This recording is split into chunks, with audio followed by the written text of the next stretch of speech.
Well, I mean, that's part of the test. I mean, that's part of the test. And we would argue with you that no. Think about what we do. Every year in the Permian Basin, we inject 20 million tons of CO2 in the Permian Basin every year for enhanced oil recovery. This project in FutureGen is to inject 1 million tons. So this is, what we do right now is a magnitude of 20 to 1 more what we do right now. Now, admittedly, in the CO2 EOR that we do in West Texas, we put the CO2 in the ground, crude oil comes up, you separate the crude and the CO2, you put the CO2 back in the ground. So it's not designed to stay there. This is designed to stay there permanently.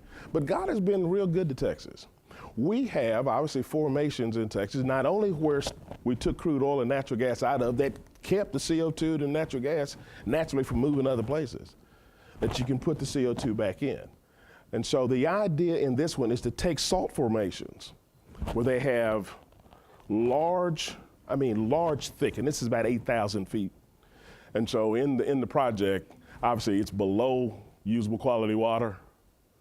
So where you're injecting the CO2, there's no water down there. There's nothing that we're using down there. And then there is a cap, just so happens out in the Odessa side, there is a salt cap of several hundred feet above, and it just so happens a salt cap of several hundred feet below, and a large wall of several hundred feet on the sides, and this is going to be injected in there.